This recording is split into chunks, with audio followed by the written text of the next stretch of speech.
Bueno, muy buenas tardes. Hoy es martes 14 de mayo de 2024. Vamos a dar inicio en breves instantes a la séptima jornada ya de nuestro ciclo de investigaciones en curso. Hoy tenemos la gratísima compañía de un amigo de esta casa, Oscar Ernesto Vázquez Corazpe.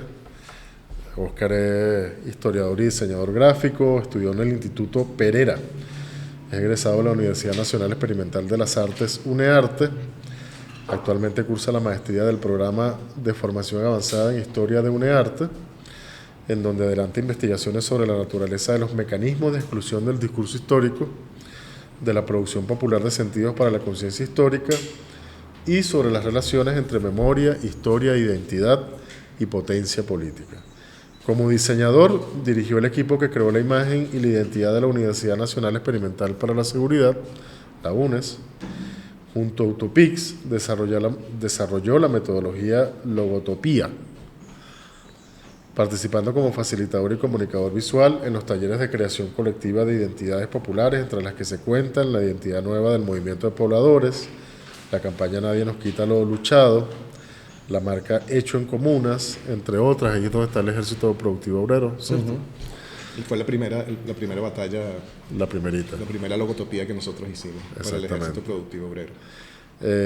Y además, que no me lo pasaste, pero estás dando clase en la EMPA. En la EMPA. Lenguaje audiovisual. Lenguaje audiovisual en la EMPA, en nuestra muy querida EMPA. Oscar ganó el premio Fotolito Superior en el primer Salón Nacional de las Artifacts Art y junto a Utopix el Premio Nacional de Periodismo, mención imagen gráfica en el año 2018 y ha titulado Oscar su conferencia el día de hoy La conquista invisible, Nelson Rockefeller, partero de la cultura contemporánea en Venezuela. Un título que promete, Oscar.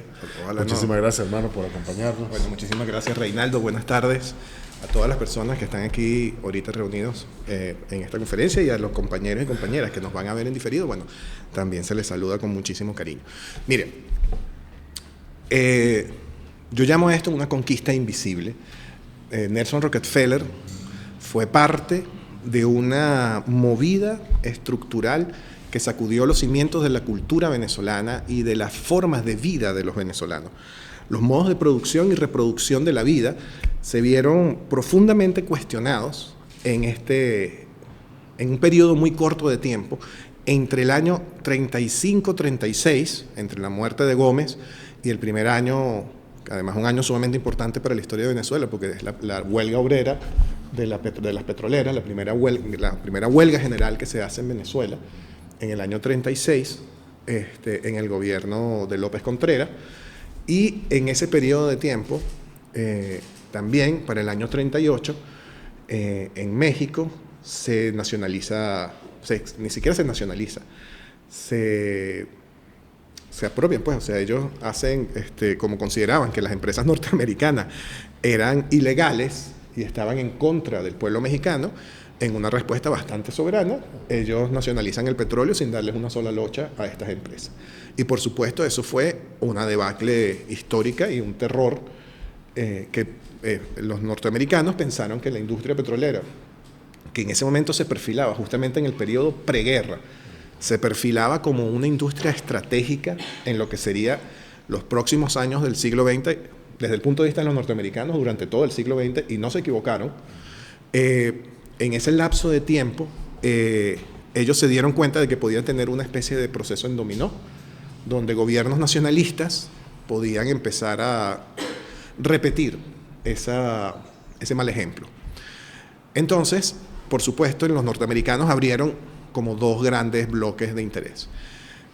Uno, un bloque de interés referido a lo que tiene que ver con trabajar en la represión de gobiernos, la típica estrategia norteamericana.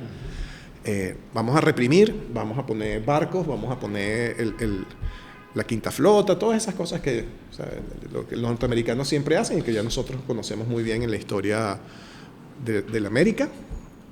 Pero Nelson Rockefeller optó por una visión diferente. Dijo, vamos a integrar la cultura nacional venezolana al modelo petrolero de producción que proponen las tres grandes empresas que estaban aquí en Venezuela.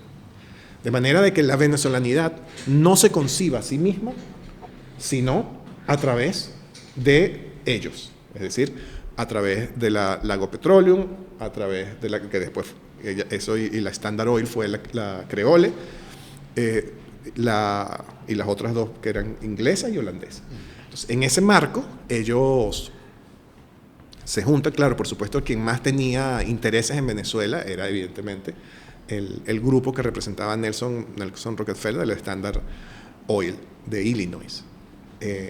Y él ya había trabajado con un grupo de publicistas y un grupo de desarrolladores de campañas de relaciones públicas en otras ocasiones para su propia empresa y para todos los intereses internacionales que la familia Rockefeller tenía. Ahorita vamos a ver cómo eso se integra de alguna forma en una especie de invasión invisible sobre los modos de vida de los venezolanos en ese momento. Entonces, si quieres, vamos a pasar. Esta presentación fue hecha en el marco de una investigación, fue un trabajo que hicimos a dos manos con una compañera que apellido Gladys Calzadilla, de nombre Gladys Calzadilla, para la maestría, pero ella hizo sus aportes, sobre todo en la parte de la investigación de las personalidades, y se hizo para una materia que tenía que ver con el arte venezolano. Entonces, a mí me parecía como muy importante desmitificar ese arte venezolano que estaba metido en torno al universo de las propuestas abstractas. Desmitificarlos como un arte que no nace de las voces y las formas de la venezolanidad, sino que nace producto del financiamiento, justamente, de las empresas petroleras. Y lo vamos a ver además dentro de El Farol, ¿okay? Como un órgano de relaciones públicas. Yo les decía hace un momento que este órgano de relaciones públicas, o sea, que esa estrategia de relaciones públicas que plantea Nelson Rockefeller, tiene que ver con una compañía con la que ellos ya venían trabajando, que es la McCann Edison, desde hacía muchísimo tiempo. Esta compañía tuvo sus aciertos muy importantes a principios de los años 20 en los Estados Unidos, logrando una cosa que hoy en día nos parece como obvia dentro de nuestra vida cotidiana, pero que no lo era hasta ese momento. Hasta ese momento, la humanidad para ese entonces, antes de esta intervención de las compañías publicistas de McCann Edison, las empresas, la humanidad asumía que los olores corporales eran una parte intrínseca de la vida de los humanos. Pues, o sea, los humanos olíamos a cosas. Y eso no era un problema. En los años 20, esta compañía logró el cambio simbólico en donde se proscribió el olor corporal y se empezó a utilizar desodorante. Ellos son los que hacen ese cambio cultural. Así es la cosa. Entonces, ahí nosotros nos estamos enfrentando a un problema, o sea, una compañía con unas capacidades de obrar en la opinión pública y en el ideario, en el imaginario social, muy poderosos. Incluía las mejores herramientas que se tenían para ese momento en el desarrollo, pues, de campañas de relaciones públicas para cambiar los sentidos de una población que finalmente terminó siendo global, porque al imponerse el modo de vida norteamericano se impone con ello esa forma del olor corporal, tiene que ser una cosa proscrita. Entonces nosotros tenemos que oler a desodorante. Un amigo que decía que qué cosa tan loca eso, que ahora todo el mundo huele a cualquier cosa menos a gente. Entonces, bueno, si quieres pasa un momento, porque estas son ideas generales. Esta es la idea central de mi trabajo. Voy a leerla muy por encima, porque durante el siglo XX hubo un proceso de cambios de las estructuras, de los modos de producción y reproducción de la vida en su formación rural latifundista de la Venezuela del siglo XIX hacia una adecuación de esas estructuras al capitalismo norteamericano del siglo XX, específicamente al capitalismo de las empresas petroleras que configuran la modernidad venezolana. Entonces, identificada como modernidad petrolera y direccionada por la voluntad de instituciones y empresas comandadas por Nelson Rockefeller. Él no fue un actor menor, él fue el centro en torno al que giró, y ya lo vamos a ver, todo ese cambio cultural.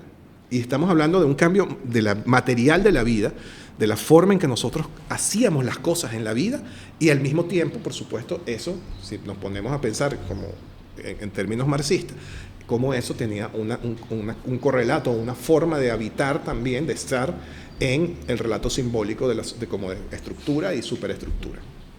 Entonces, bueno, desde el año 38, los norteamericanos tienen esa crisis, ¿verdad? Hasta la década con el petróleo, en la nacionalización del petróleo en México, y entonces ellos, bueno, se asustan, y desde esa década, desde ese año hasta los años 70, en el 75, bueno, la operación direccionada por Rockefeller lleva a cabo una conquista económica y cultural de las mentalidades y la vida venezolana. ¿Qué significó? Una transformación radical de todas las formas de reproducción y producción social de la vida, de las relaciones sociales de producción y de propiedad a todos los niveles, de los núcleos de extracción de valor, o sea, cuáles eran los nuevos centros de extracción de valor. Recordemos que hasta ese momento, hasta bastante entrado en el siglo XX, la mayor cantidad de la población venezolana era rural, no vivía en las ciudades. El 80-20 que nosotros presenciamos hoy, que inclusive ha ido profundizándose más y el número ha crecido en torno a las ciudades, era al revés. Era 80% un país rural, un país que habitaba grandes extensiones de terreno sin casi contacto. Los núcleos urbanos estaban prácticamente deshabitados en relación al volumen de población total del país. Y esta relación empieza a cambiar con el advenimiento del petróleo, pero empieza a cambiar porque los núcleos de extracción de valor ya no es el campo venezolano.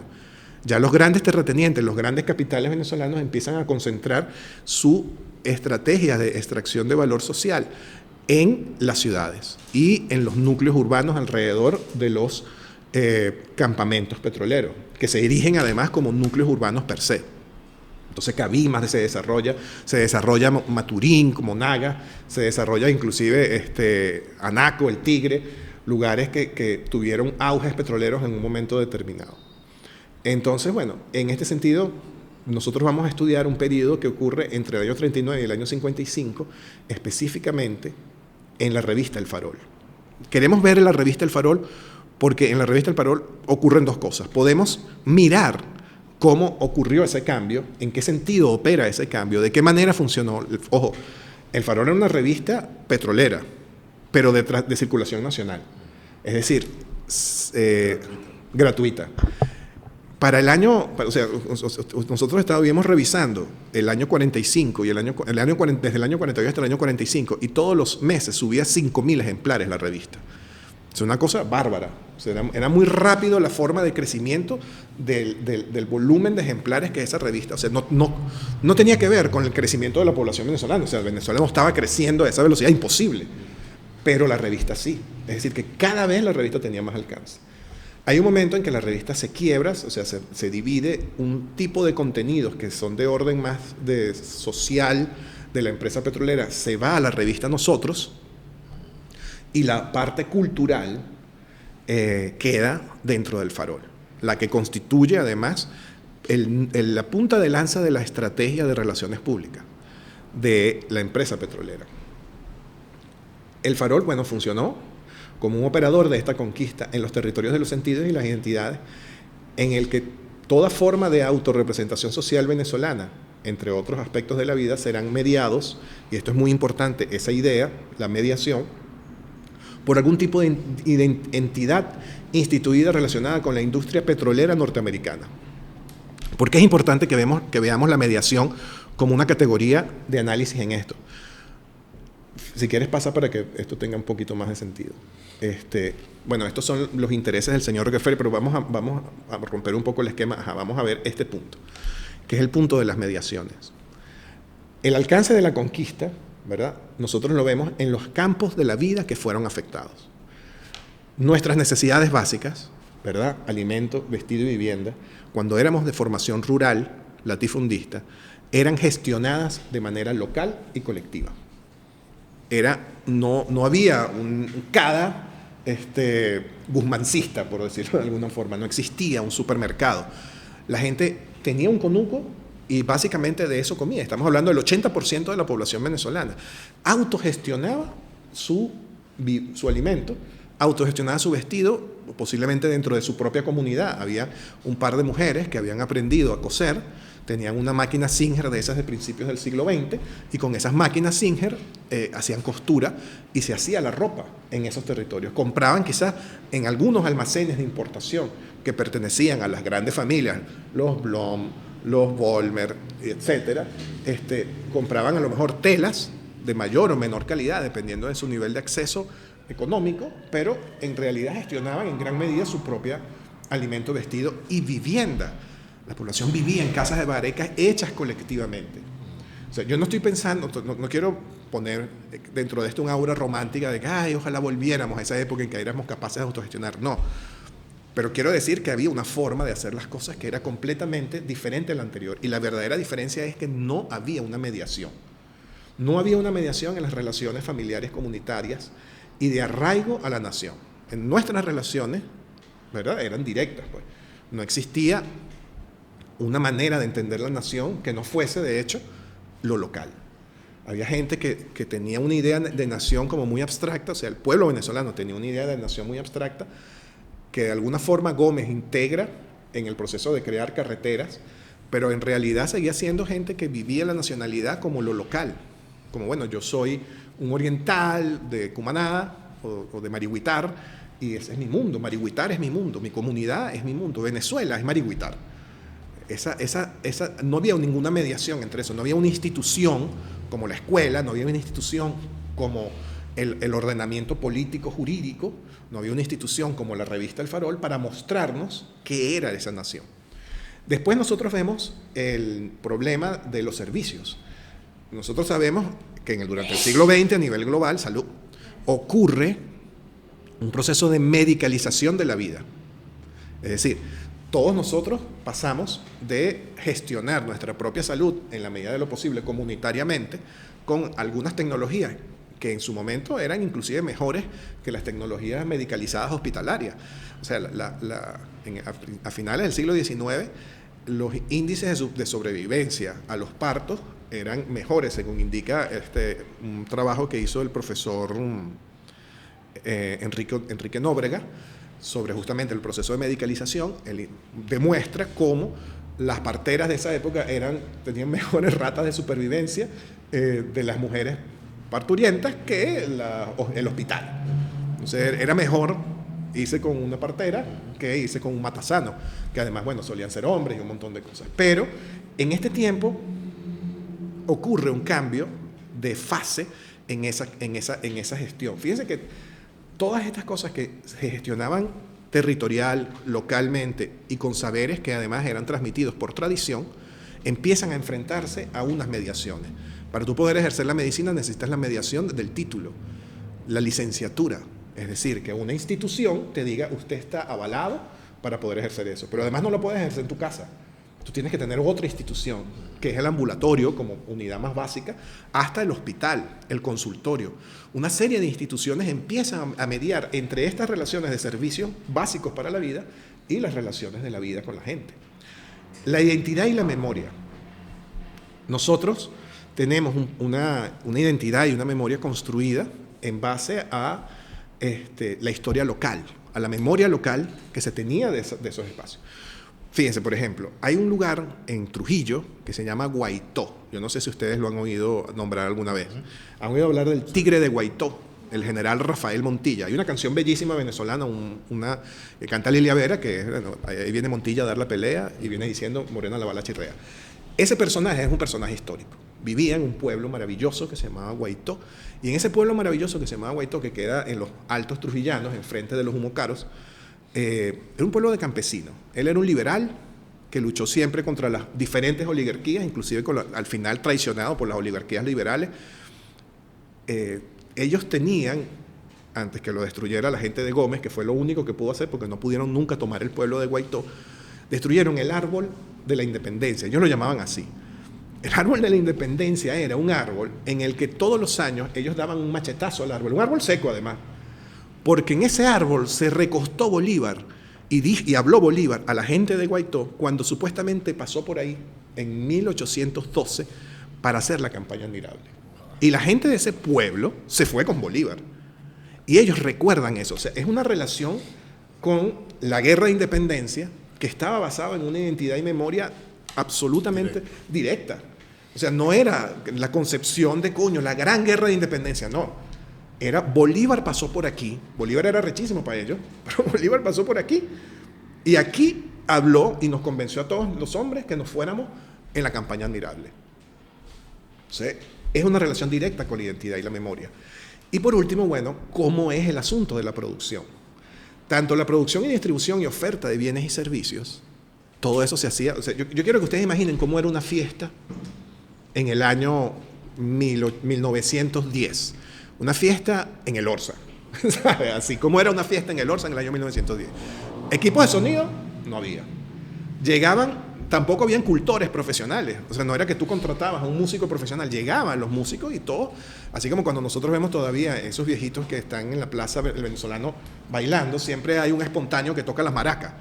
Entonces hay uno que toca el güiro. Esa relación con la producción de entretenimiento era así, era alguien que sabía tocar la bandola, otro que sabía tocar el arpa, y bueno, se reunían y se mataba una res, el que tenía la plata ponía su res y se mataba la res y la mataban ellos. La cocinaban ellos haciendo carne en vara, que bueno, es la forma más fácil de cocinar. O sea, tú metes una vara, le echas sal en un corte de carne muy básico y lo pones en una parrilla a la candela. Eso no hay una cosa más sencilla. El entretenimiento era autogestionado.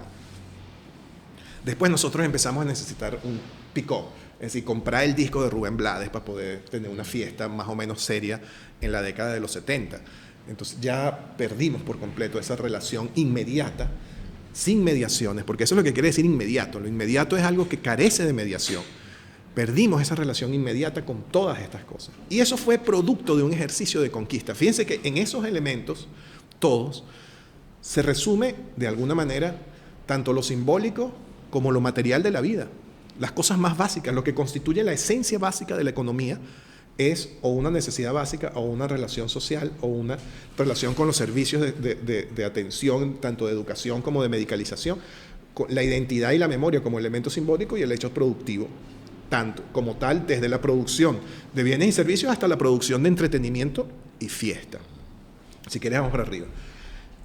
Exacto, vamos hacia atrás. Ahora, ¿qué era lo que pasaba en esa Venezuela y en la mente de los Estados Unidos en ese año de 1938 que empuja a los Estados Unidos a realizar esta conquista no militar, pero sí económica y no por eso menos eficaz?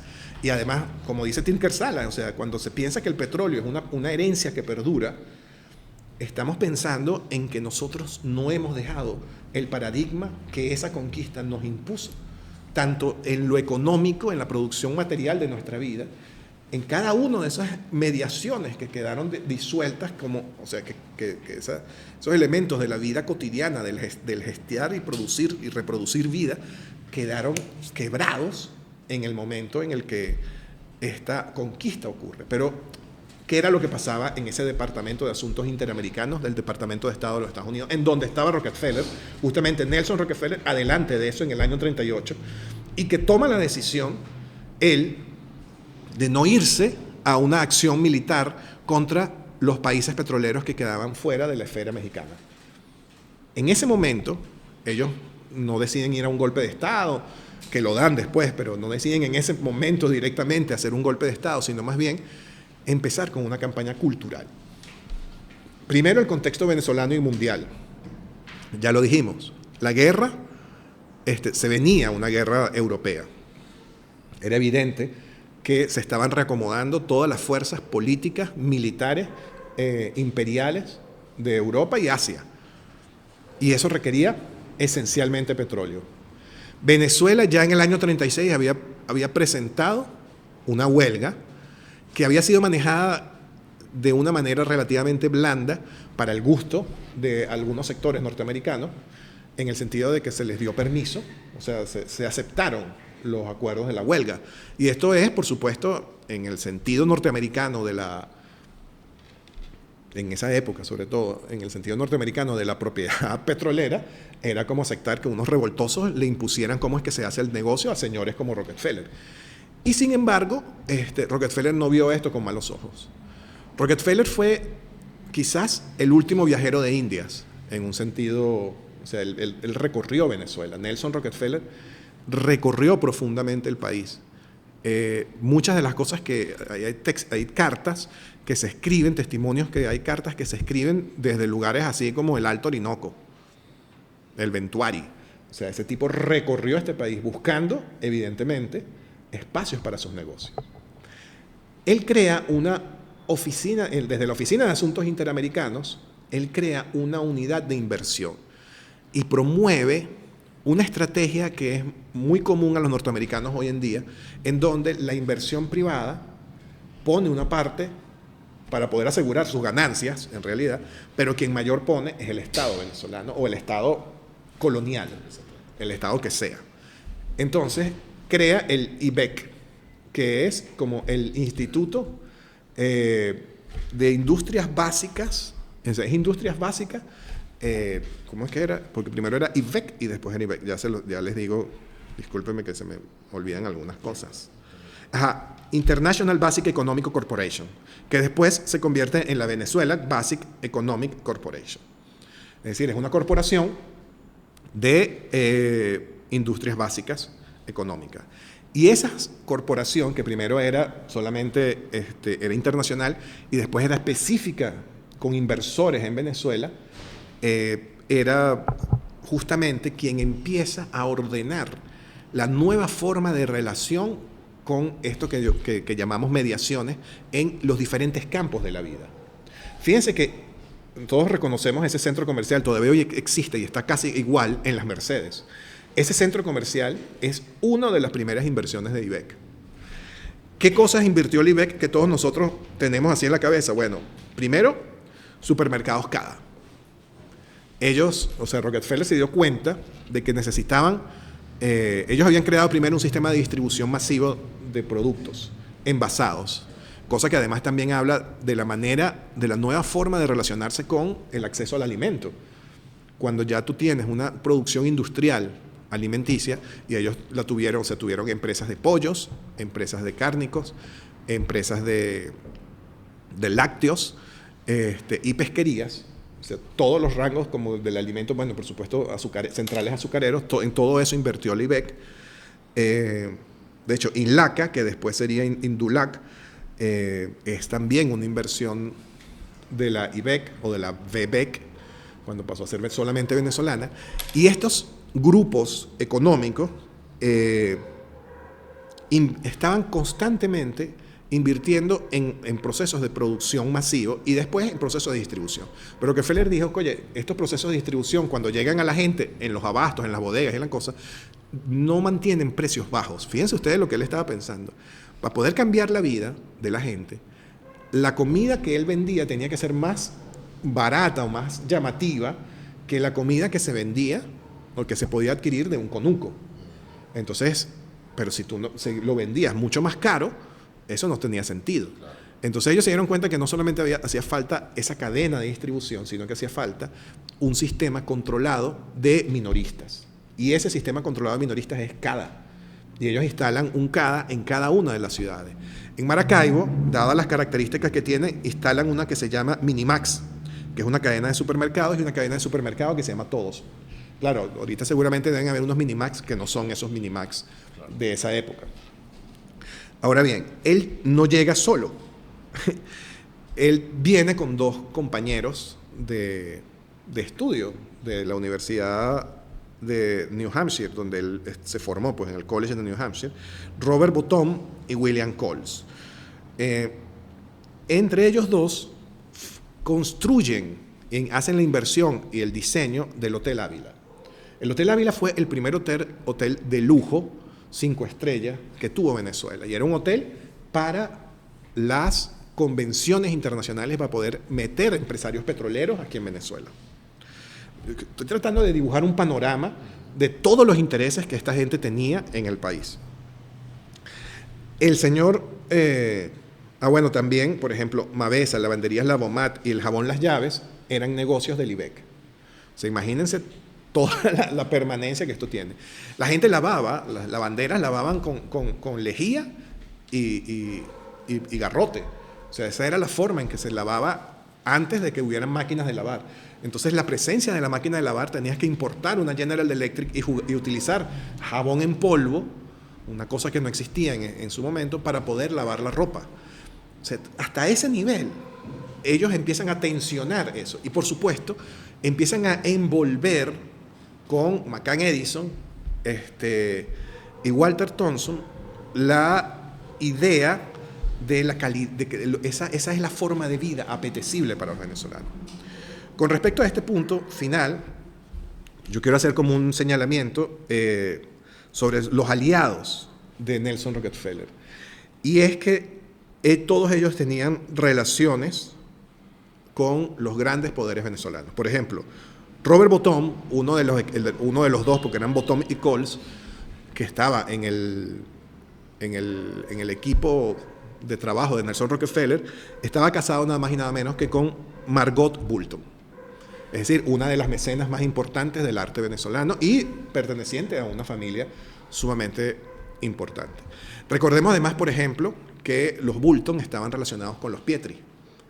Eran primos, o sea, los Urler Pietri y sus primos Boulton Pietri tenían relaciones familiares, pues, o sea, sus madres eran hermanas. Como para que tengamos empecemos a dibujar ese panorama. Además, Robert Boulton era ex esposo de Katy Phelps antes de que se casara con el magnate económico venezolano Phelps. Ella tiene un hijo de este señor Bottom, perdón, no Boulton, sino Bottom, Robert Bottom. William Coles, por otra parte, junto a Albert Phelps, Andrés Boulton, Ángel Cervini, construyen la empresa Mavesa. Hoy en día, en ese lugar donde estaba la empresa Mavesa, hoy en día está El Nacional, nuestro queridísimo periódico El Nacional, con todas las cosas que eso implica, pues, o sea, es como curioso, ¿no? O sea, un dato muy extraño, pero bueno, ahí estaba. Y en 1956, un poquito más adelante del tiempo de esta investigación, compran la planta de margarina y jabón Las Llaves y el aceite El Águila. Eso además configura una forma del consumo masivo del maíz y termina creando una estrategia, porque la cuestión es que todo este aceite de maíz que se está extrayendo se extrae empobreciendo la harina de maíz. Y eso requiere que tú vuelvas a tener que enriquecer la harina. Y es esencialmente el negocio de la Polar. Empobrecer el mosto de maíz, quitarle el aceite y con eso llevarse todos los ácidos oleicos que son beneficiosos para después tener ese almidón que queda ahí, tener que volverlo a enriquecer para que sea alimento, porque si no es simplemente una cosa que no es nada, pues. Eso como para que tengamos una idea de la dimensión de los intereses de Rockefeller en Venezuela y de cómo había penetrado, o sea, la industria petrolera había penetrado en todas las relaciones de la vida. En El Farol, si quieres pasa un poco, vamos hacia adelante. Ajá. En El Farol, estos son el año 1942, justo el año en que entra Larry June. Larry June era un diseñador gráfico norteamericano, un tipógrafo, porque no era ni siquiera un diseñador, un tipógrafo norteamericano, que es el que comienza a modernizar El Farol.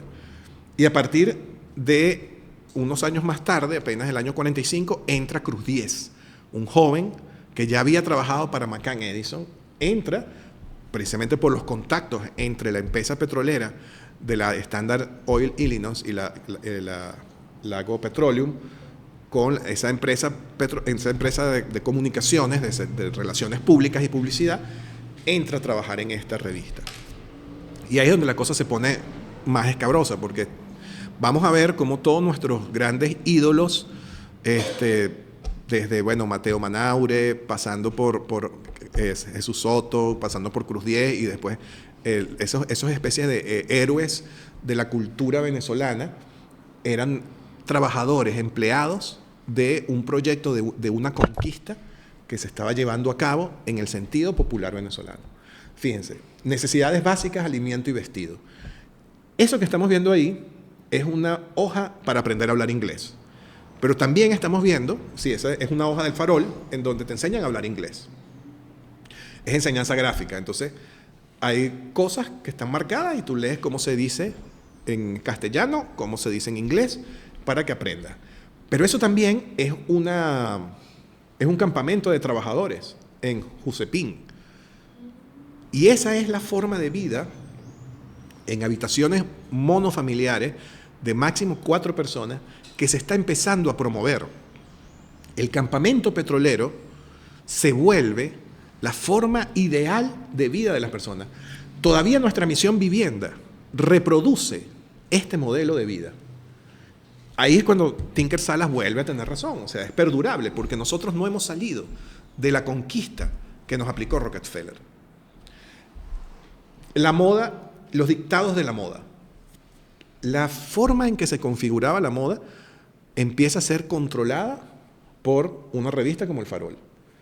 Élite, que también tenía publicidad de las empresas a las que servía McCann Edison y que era además una empresa que tenía una relación muy grande con la empresa petrolera de la Standard Illinois, que por supuesto si la Standard Illinois decía yo no invierto más en ti, se acababa McCann Edison, porque esa era la gran industria, que la gran cuenta económica que tenía McCann Edison. Pero Élite, que era la otra revista cultural y masiva de Venezuela en ese momento, estaban las dos alineadas completamente, por ejemplo, en el tema del vestido y la moda.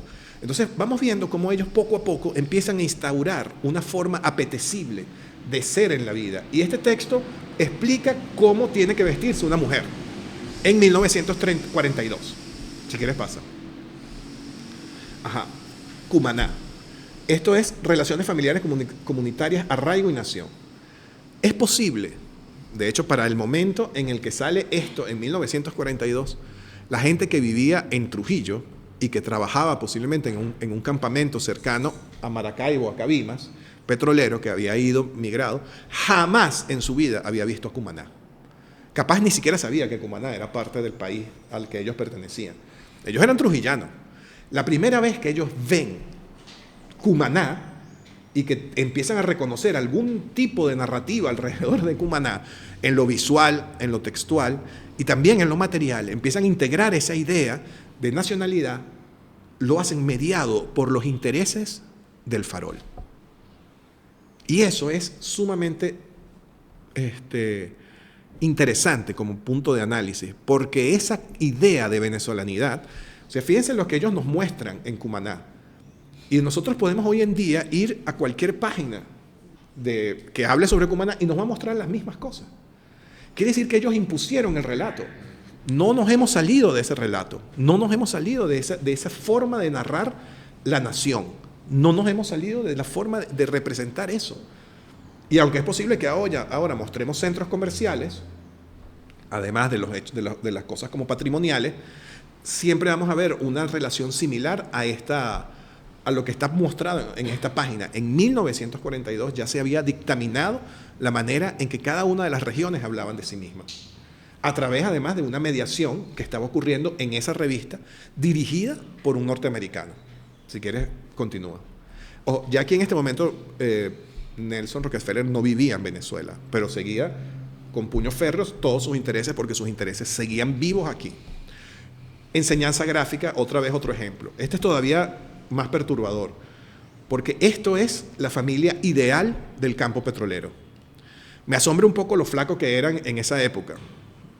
Creo que los venezolanos hemos engordado mucho, nosotros al menos, desde ese momento para acá.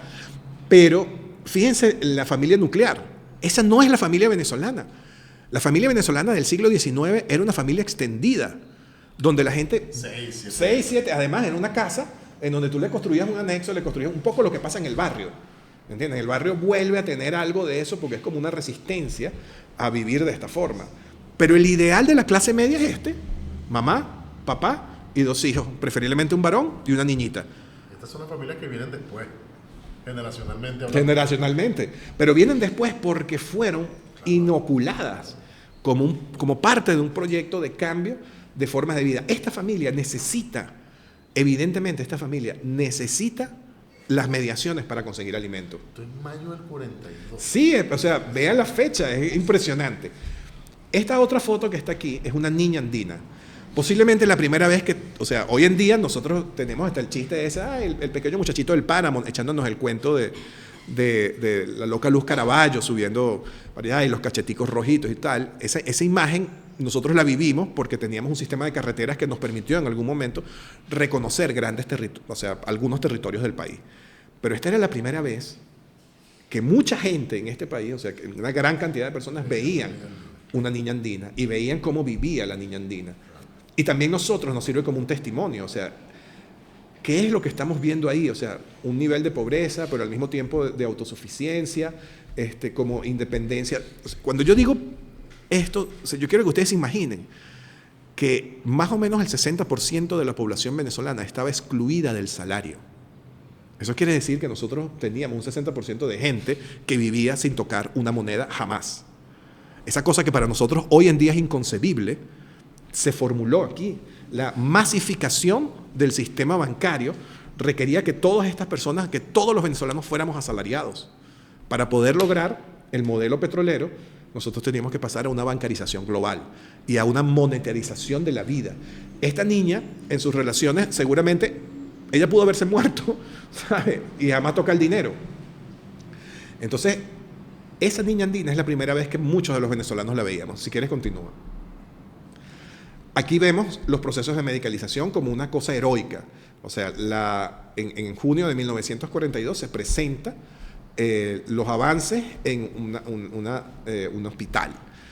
Y claro, uno siempre ve eso como una cosa positiva, pero entendamos que lo que está de por medio es la inversión de la industria petrolera para construir un hospital.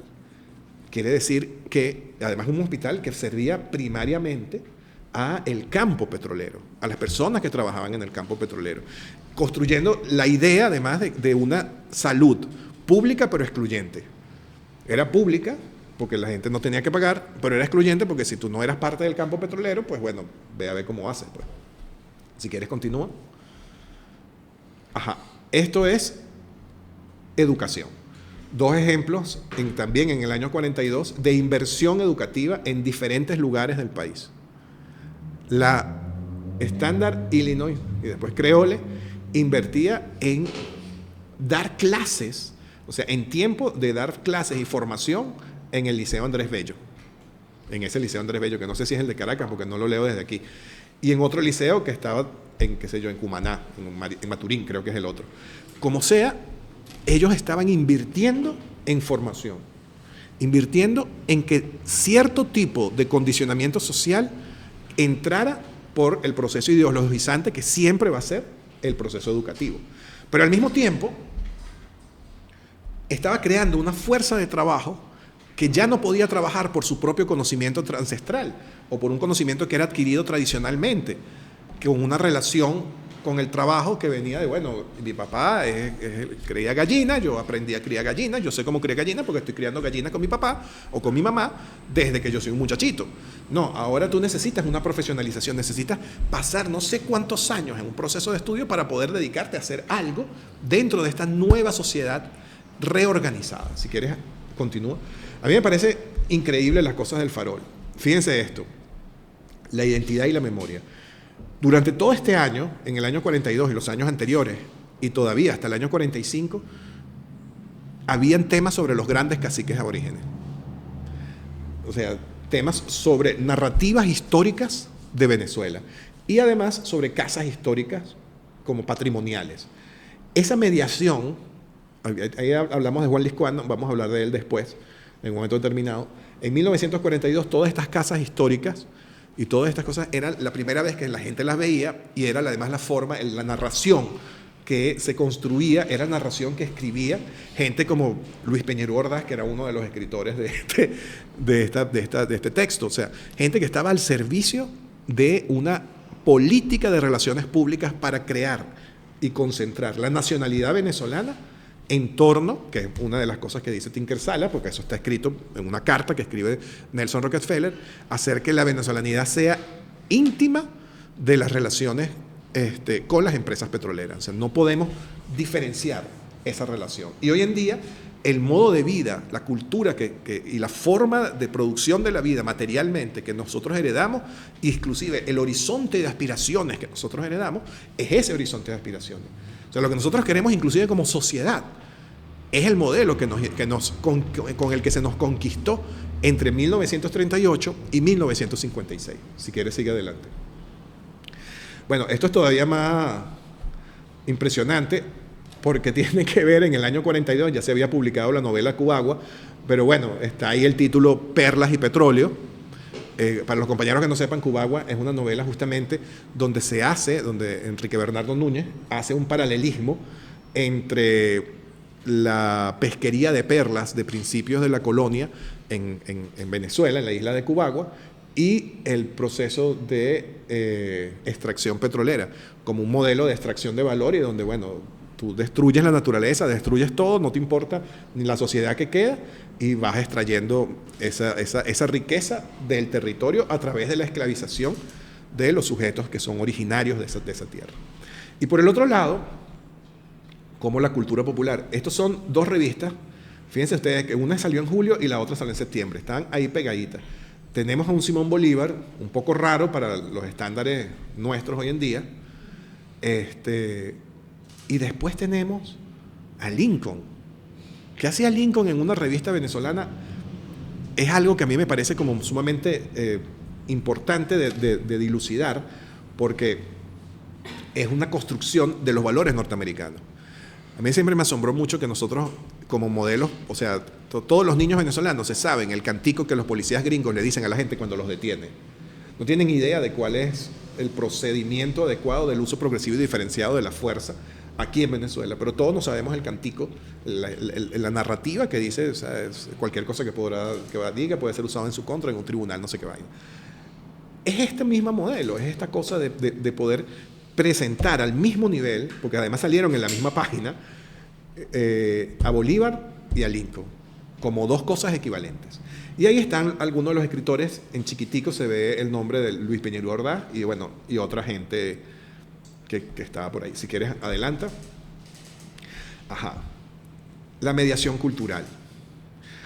Cuando yo les decía que no existían cultores, no es que no existía gente que se abocara profesionalmente a la música. Tuvimos músicos profesionales durante todo el siglo XIX.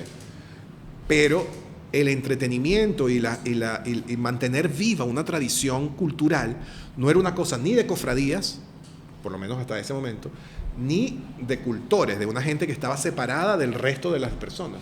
Era una cosa que hacía la gente, ¿sabes? O sea, la gente se vestía de diablos de Yare y tenía que pagar una promesa, y había muchísimas formas de vestirse, no una sola manera en Yare, no una sola manera en cada uno de esos lugares. Ese tipo de manifestaciones empezaron a cristalizarse de una forma como nosotros la conocemos hoy en día, a partir de esta fiesta de las tradiciones, cantos y danzas de Venezuela. Muy parecido, por cierto, a lo que acabamos de ver en el Monumental. En 1948, para celebrar la victoria de Acción Democrática en las elecciones de Rómulo Gallego, Juan Liscano propone una fiesta en el Nuevo Circo de Caracas, en donde todo el folclore de Venezuela entra. Pero no entró solamente el folclore que no estuvo ahí, ese folclore no fue financiado por ningún ministerio de cultura de ese momento ni posterior. Es decir, ahí se configuró lo que nosotros entendemos como venezolanidad. Y por supuesto, de la mano de los críticos y los productores de sentido y de contenido de la McCann Edison, que estaba presente como productora en este evento. Si quieres, continúo. Bueno, distribución y oferta de bienes. Ahí vemos la llegada del béisbol a Venezuela, la cosa de los servicios sociales, el Hotel Ávila, por supuesto, no faltaba más que le hicieran publicidad a ellos mismos, porque eso era de ellos. O sea, el Farol, el Hotel Ávila, todo era de las mismas personas. Vemos en los sociales la norteamericana esa casándose en el día del matrimonio, como debe ser una mujer venezolana, nada más alejado que la mujer venezolana de esa época, pero ellos impusieron esa relación. Y las fiestas tenían que pasar por la mano de la empresa. Los sociales eran empresariales. Una cosa que hoy en día a nosotros nos parece muy común, que nos encontramos constantemente con esa dimensión en donde una empresa nos brinda entretenimiento y tiene lugares para que la gente, sobre todo las empresas de los años 80, Hoy en día ya la gente no trabaja tercerizada y ya no es la misma relación. Pero en la década de los 80, las empresas tenían clubes sociales. Polar tenía clubes sociales, la gente de las diferentes grandes empresas, las de autos, ACA, ACO, todos ellos tenían clubes sociales y es una herencia de esto porque la fiesta empieza a ser mediada por, o sea, el entretenimiento y la celebración empieza a ser mediado por una empresa privada. Nosotros lo vemos hoy en día, cuando ustedes van a las Mercedes, la gente ya no puede beber si no es en una tienda. O sea, tú no puedes ni siquiera dedicarte a tomar un aguardiente que hayas cocinado tú mismo de alguna forma, porque es ilegal. O sea, hasta ese nivel, el consumo de alcohol está mediado por una empresa como la Polar o por una empresa como las mismas empresas de los Bolmer, en el Ron Santa Teresa y etcétera. Si quieres, continuamos. Ok. Durante el siglo XX, nuestros grandes artistas tuvieron un paso por estas 4 instituciones publicitarias: la McCann Erickson, Ars Publicidad, Élite y por supuesto el Farol. Entre el año 1939 y el año 1955, ¿verdad?, ellos determinan lo que es el arte contemporáneo. El Farol te dice y te dicta la norma del arte contemporáneo y va pasando desde un arte moderno como impresionista a un arte abstracto. Y él hace ese recorrido dentro de sus páginas. Y ellos son los que determinan quién invierte, porque si vamos a ver del otro lado, los socios son Bulton, los socios son Phelps, que eran en ese momento los grandes tenedores de arte en Venezuela. Estamos hablando de que ellos financiaban o no un cierto tipo de arte. Y lo que no estaba en una colección Phelps carecía de valor artístico. Ellos eran las instituciones que decían lo que era el arte. Pero además de eso, ellos estaban utilizando a estos artistas para promover una idea, para promover una conquista. Entonces, bueno, ¿qué tipo de arte se promovió dentro del Farol? ¿Y cómo es que estos artistas trabajaron para las empresas relacionadas con los Rockefeller? ¿Y qué rol cumplieron? Si quieren, sigamos. Fíjense, todas las portadas del Farol eran pinturas. Todas. Y cada una de ellas tenía un nombre, o sea, un artista, y la descripción de ese artista, o sea, de esa pintura, y hablaban sobre ese pintor. Fíjense ustedes que este es el primer número del Farol en el año 39. Este es el Farol número 1. Y reconocemos ahí una obra como ligeramente impresionista, pero que ya empieza a tener visos de modernidad. Si quieres, continúo.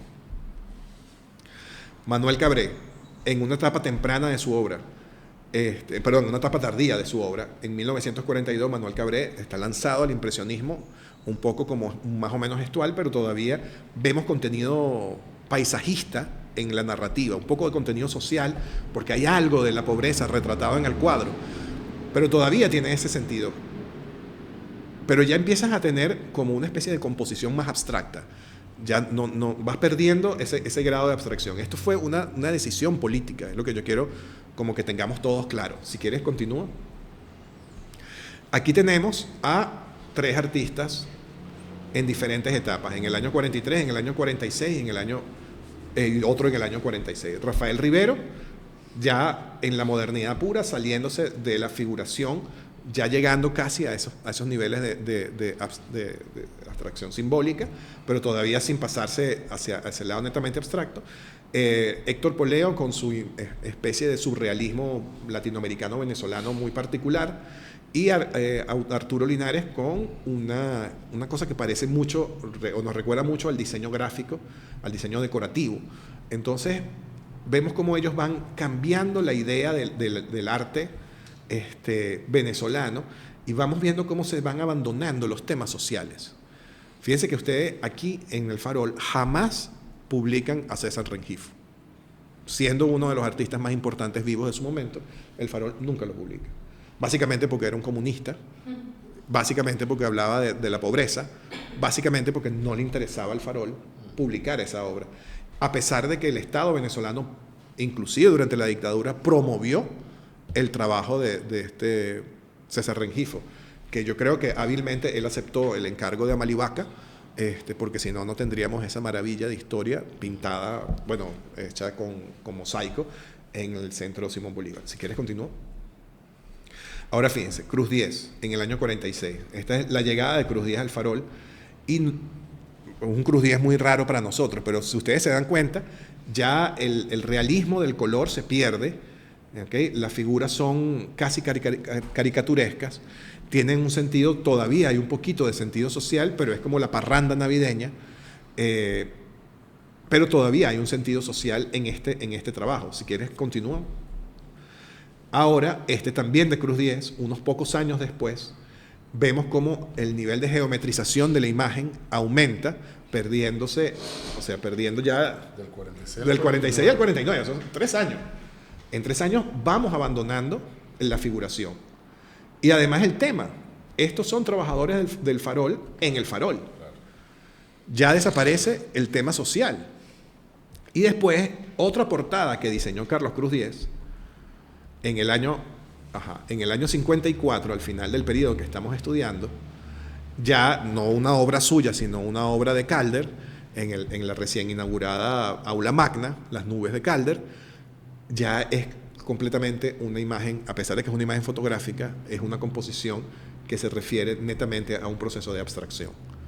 A partir de este momento, el farol y Carlos Cruz 10 abandonan, y se abandona en Venezuela, la figuración. La Universidad Central en ese momento fue un punto de quiebre. Este señor, Jean Nesorel de Moncada, tiene unos trabajos muy interesantes sobre el regreso de Carlos Cruz 10 al farol y sobre las ficciones, él lo llama en un libro, en una revista que se llama Ficciones Metropolitanas. Entonces voy a leer un poco cómo dice el texto, que me parece como muy interesante. La narrativa del progreso petrolero implicó no solo el traslado del pueblo a la metrópolis, que ya habíamos hablado de eso, sino también la reducción de las formas. Así se dio la representación visual del modelo ideológico que emigró en los artículos del farol, aceptando la abstracción como una analogía a las ideas de progreso económico y social. En esencia, nosotros reconocemos lo abstracto como progreso. Nosotros reconocemos lo petrolero como progreso. Nosotros reconocemos, además valoramos la idea de progreso como una cosa positiva.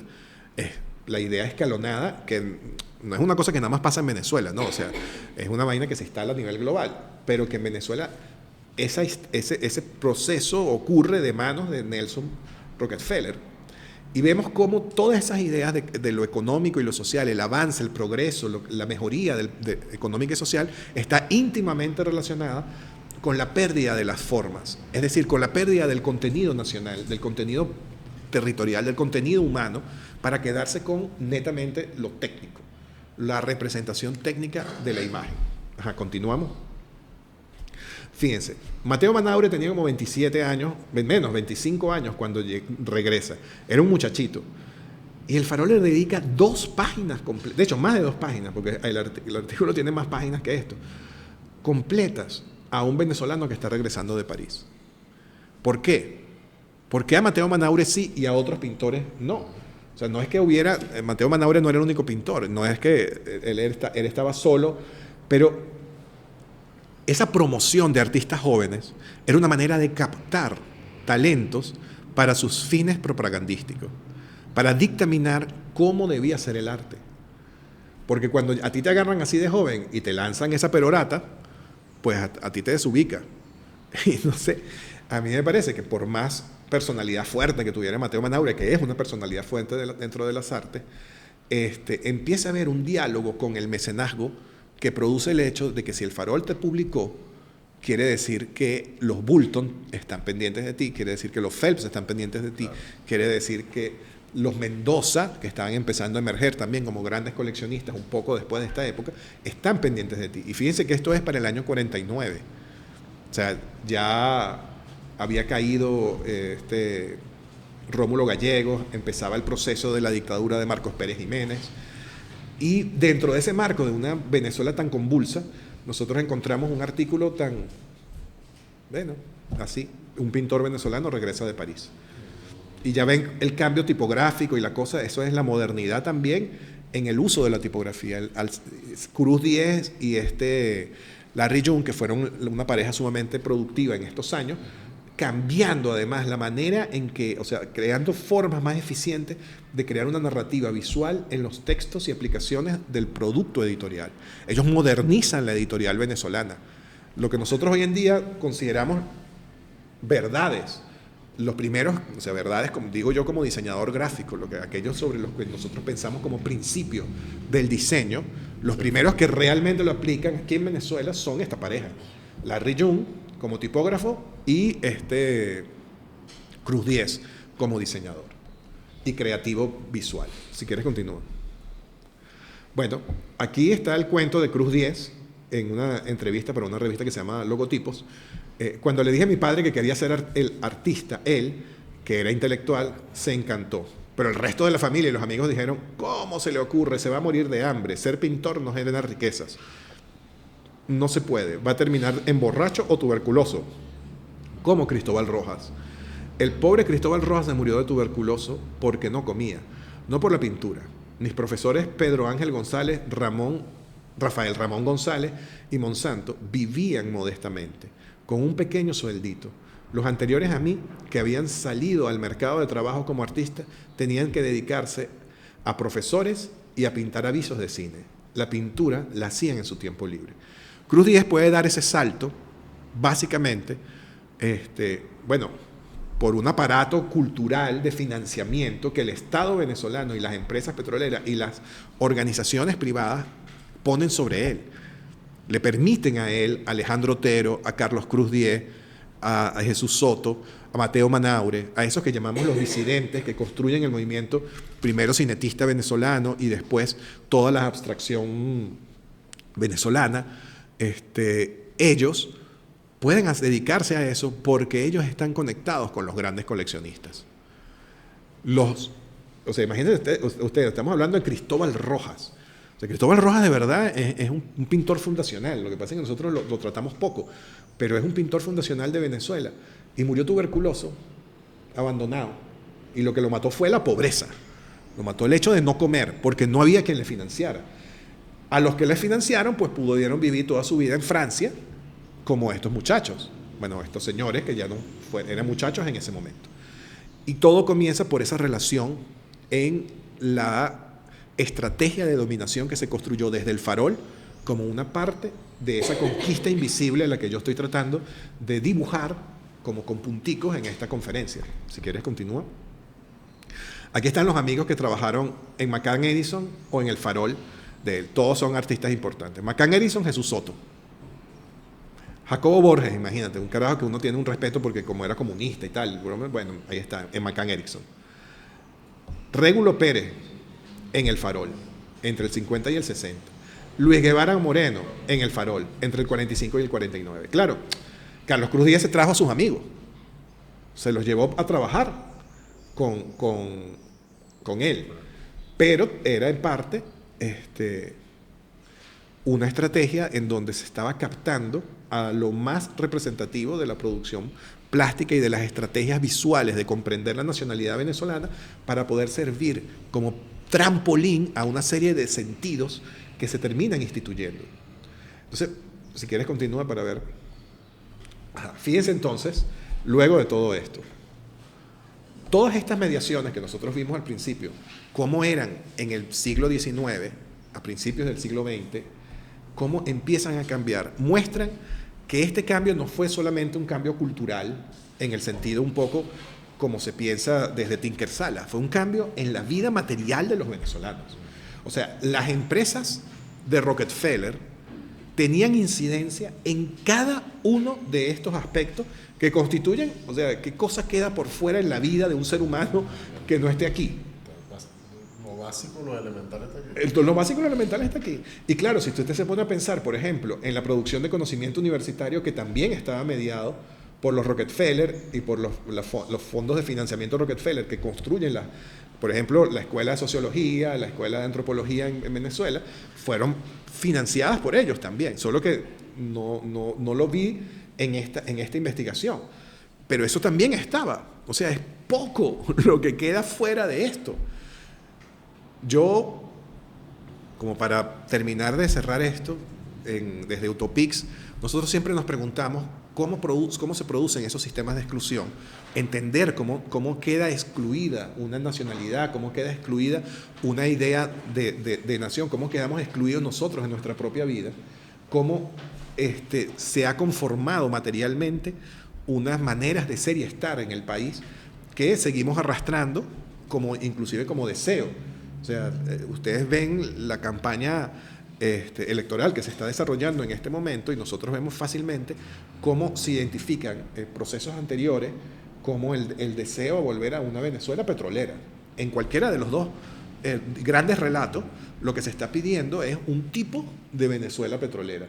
Pero no estamos saliendo, ¿no?, de ese marco, por más discurso que hagamos en torno a la idea de romper eso. Eso quiere decir que todavía nosotros estamos dentro del campo de la conquista invisible de Rockefeller. La conquista invisible de Rockefeller sigue operando en cada uno de estos elementos. Y si no, pónganse ustedes mismos a pensar en sus propias vidas. O sea, ¿quién produce su alimento? ¿Quién produce su vestido? Cuando ustedes se enferman, ¿para dónde van? ¿A dónde corren? ¿De qué dependen? Inclusive, o sea, ya, por supuesto, bueno, Rockefeller no conoció esto, pero bueno, esto es la gran mediación, la nueva gran aparato de mediación entre todas las cosas. Ya la comunidad no existe físicamente, la comunidad existe aquí. Entonces, nosotros vemos cómo eso se configuró en una, o sea, y es algo que operó como una invasión, porque trastocó fue una conquista, porque los territorios que no le pertenecían al capital petrolero terminaron por pertenecerle. Y cuando digo territorios, hablo, por supuesto, de esa idea extendida sociológica del territorio. Una idea del territorio como territorio físico, territorio económico, territorio social, territorio simbólico. Todos esos territorios fueron trastocados. Y eso es lo que nosotros vemos. En Utopix nosotros queremos pensar que a esto se propuso una resistencia, que hubo una resistencia desde abajo, que habitó espacios marginalizados y que tuvo maneras de seguir sobreviviendo. Y nosotros nos encontramos eso cuando visitamos comunas en los territorios, cuando todavía vemos que existe vida campesina en el país, cuando vemos cómo la vida campesina todavía tiene alguna forma de subsistir dentro de algunos elementos de la ciudad, sobre todo en las zonas más pobres.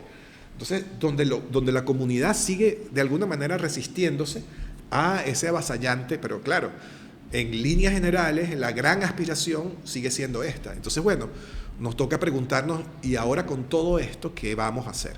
Y bueno, esa ha sido mi exposición. Les agradezco mucho la paciencia y bueno.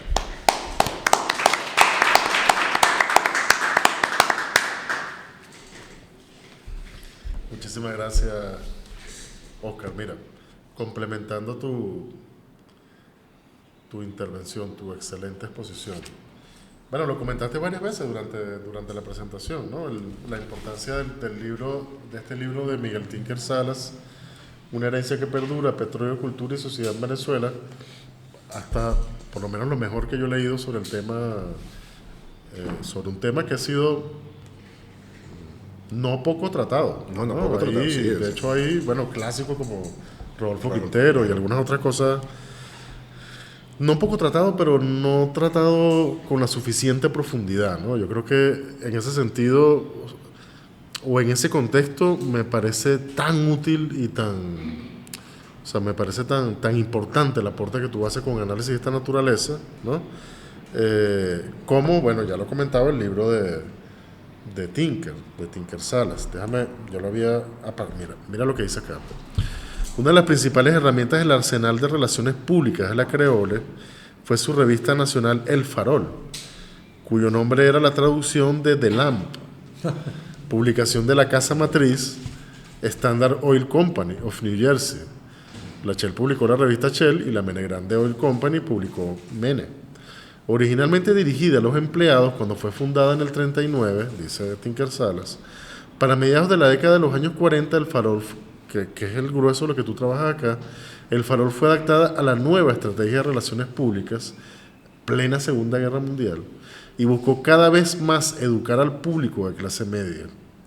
Distribuido sin costo alguno y con una tirada de 70.000 ejemplares para 1952, se proponía dar, entre comillas, preferencia a lo venezolano, escrito y pensado con afán de divulgar nuestras características lo humano y lo social, lo tradicional y lo folclórico, en sus estrictos sentidos de arte, literatura, ciencia e historia. Y ahí finaliza la cita. El personal incluía al historiador zuliano Juan Besón e incorporó una serie de escritores académicos e intelectuales venezolanos. El historiador Gustavo Morón pasó a ser editor de la revista Chel. El contenido del Farol inicialmente reflejó los importantes movimientos culturales y sociales conmoviendo a América Latina. O sea, lo impresionante es cómo desde una revista orientada a hacer, es decir, una industria petrolera extranjera haciendo relaciones públicas en Venezuela, crea una publicación, hace una publicación definiendo la venezolanidad, ¿no? Eso es lo realmente impresionante. Pero es que ahí es donde entra la cosa. Ellos pueden definir la venezolanidad porque al mismo tiempo que lo están haciendo en El Farol, que es como el anclaje de un relato y la manera en que ese relato se manifiesta de forma evidente, o sea, se hace opinión, paralelamente a eso, ellos están desmoronando y desmontando todas las formas tradicionales de estar en la vida de los venezolanos. Entonces, la producción de alimentos, la distribución de alimentos, el consumo de alimentos, las relaciones familiares, la medicalización de la vida, la historia, la producción de conocimiento, sí, todo eso materialmente ellos lo pueden exactamente, cambiar. Tú estás construyendo una imagen, pero también una materialidad. Una imagen que es el correlato de esa materialidad y están imbricados. Están imbricados, además. Y además, hay unas cosas que nosotros no vemos. Nosotros no hemos hecho el análisis de la publicidad de esas épocas y de la forma en que fue tan agresiva el impacto de las tecnologías publicitarias. O sea, Venezuela pasó de unas publicidades como las que tenía el Coge Ilustrado, que eran como un chiste. Ajá. O sea, nosotros hoy en día vemos esas publicidades y nos parecen hasta tiernas, ¿no? ¿Sabes? Tome agüita de coco de no sé qué cosa, ¿sabes? Una broma que como no tenía como tecnología. A una gente que sí sabía lo que estaba haciendo y publicaba estratégicamente en los grandes medios. Ojo, ellos crean la televisión, ellos crean la radio. O sea, no es nada más El Farol. Ellos crean toda la estructura simbólica que todavía hoy entendemos. O sea, el observador creole. El observador creole es el observador de RCTV. Exactamente. O sea, no es cualquier cosa lo que estamos mirando. O sea, lo que pasa es que, claro, yo me centro en un periodo muy específico de la historia. Claro, pero un tema específico. Pues. Claro, él tiene como una visión un poco más amplia. De que Salas es un trabajo de muchísimos años. Esto es un trabajo de un semestre. Bueno, un poco más de un semestre porque tiene otras cosas más viejas. Pero el asunto es que ellos lo tenían todo, cambiaron toda o sea, imagínate ustedes, cuando llega la televisión, lo que eso significaba simbólicamente para la gente. O sea, la llegada de la televisión en los hogares de la clase media venezolana significaba que a nivel de ruptura de la realidad, lo que tú veías en la televisión era valorado como verdadero. Todavía no habían formas de cuestionar, no teníamos estrategias sociales para cuestionar el contenido de lo que veíamos. Aquello que se veía en la televisión era real, aquello que se leía en El Farol era real. No teníamos manera de pensar de que detrás de eso había unos intereses muy perversos, sumamente oscuros. O sea, éramos absolutamente ingenuos. Y esa ingenuidad, un poco como en el texto de Cubagua, de la novela de Enrique Bernardo Núñez, nosotros vemos ese primer momento que además está en Fernández de Oviedo, que es un cronista, un cura de Indias, pues, o sea, un carajo que hace una historia de Venezuela. Fernández de Oviedo dice que cuando Colón llega a América y ve las perlas, les arroja un plato roto a los indígenas y un espejo a cambio de perlas. Entonces, en ese intercambio simbólico, el indígena no está haciendo trampa. Él está obteniendo una cosa que es mágica y que no tiene forma de producir. Claro. Y él está entregando algo que para él también es mágico y ellos no van a tener forma de producir. Pero quien sí lo está engañando es el europeo. Entonces nosotros vamos con esa misma inocencia que tenía nuestra gente a no pensar que el europeo podía estar trampeando algo. Y ellos, y por eso es que yo pienso que ese momento es un momento de conquista, porque frente a esa ingenuidad social en el que nosotros veíamos al Farol como verdad, o sea, no teníamos manera de mirar críticamente el contenido de nada, y después la radio, y después la televisión, nosotros no estábamos como desvalidos frente a ese poder de relaciones públicas. Y además lo veíamos todos los días en la publicidad. Abríamos el Heraldo, abríamos el Universal, que eran los periódicos de esa época, y veíamos las publicidades hechas por McCann Edison, donde nos decían la forma en que debíamos vivir. Claro. Y no teníamos como sociedad forma de resistirnos a eso. O teníamos muy pocas estrategias. Entonces, más bien nos salva la ignorancia, el analfabetismo nos mantuvo al margen de una gran parte de esto. Porque sin el analfabetismo la conquista hubiese sido tan avasallante que yo no creo que se hubiese podido dar ni siquiera el fenómeno de Chávez. Claro, no estoy diciendo que el analfabetismo posibilita alguna cosa positiva en el futuro, pero un poco como pensar que, bueno, tener una barrera a esos contenidos posibilitó un aguante. Pero después que apareció la radio y después más adelante con la televisión, ya eso fue dele que son pasteles. Sí, es un tema que da para mucho, porque yo lo he pensado sobre todo a propósito del béisbol. Claro. Porque soy fanático del béisbol, ¿no? Entonces, de La Guaira, ¿no? Claro, de los Tiburones de La Guaira, campeones actualmente del béisbol venezolano. Y también tiene que ver con, o sea, también hay por supuesto una resignificación posterior de lo popular, de toda esta imagen precisamente de lo popular y de lo venezolano que construye una industria petrolera extranjera. Es decir, obviamente no es una imagen que permanece estática, ¿no? Es una imagen que también está sometida permanentemente a... Yo creo que hay una especie de... Voy a decir 2 o 3 generalidades. No es que yo soy experto en este tema ni nada por el estilo. Pero, por ejemplo, yo creo que en la década de los 80, 90 hay un quiebre, ¿no?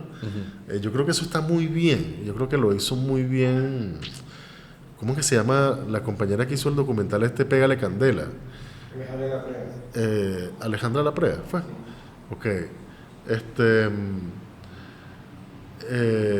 Yo creo que ella allí expone muy bien cómo, o sea, ese profundo divorcio entre la imagen televisada y la realidad real, pues, claro, la materialidad de la gente, ¿no? Ese me parece que es un hito como sumamente importante. Pero bueno, pero más allá de seguir para digamos, abrir el derecho de palabra para que pueda haber preguntas, intervenciones, comentarios, yo solamente quería preguntarte, las petroleras se van de 1975, entre comillas, en el 75, y además hay un intenso, todavía sigue habiendo un intenso debate sobre las condiciones, o sea, sobre si esto era más o menos conveniente para las petroleras. Aquí estuvo, por ejemplo, el maestro Mendoza Potelada argumentando muy convincentemente cómo eso era absolutamente funcional a los intereses de las petroleras. Lo cierto del caso es que ellas se van, ciertamente, ¿no? Pero bueno, las empresas, digamos que la empresa petrolera que queda es una empresa petrolera, es una industria petrolera a imagen y semejanza de las extranjeras. Claro. Bueno, lo vamos a ver inmediatamente después con la internacionalización y con la apertura, ¿no? Contra la que se revela el pueblo venezolano, contra la que se revela el pueblo venezolano, además, mientras está gobernando el comandante Chávez, etc. Pero bueno, lo cierto es que se van, digamos que formalmente, ¿no? Y hay algunas empresas muy importantes, Venevisión puede ser una, Los Cisneros. Venevisión es una marca, una empresa, Los Cisneros me refiero más específicamente, los Mendoza. Los que construyen y los que hacen Polar, o sea... Que son los aliados al mismo tiempo de Alejandra Zeplaki, perdón. Exactamente, Alejandra Zeplaki, gracias Héctor. Pégale Candela, un documental que recomendamos mucho. Eso, yo creo que, o sea, si nosotros todavía no hemos comprendido bien esto que ocurrió durante el siglo XX, ¿no? Un siglo tan estudiado, imagínate lo que ha ocurrido más recientemente, ¿no? O sea, pienso en la enorme y descomunal y casi omnipresente influencia que tiene algo como Empresas Polar, ¿no?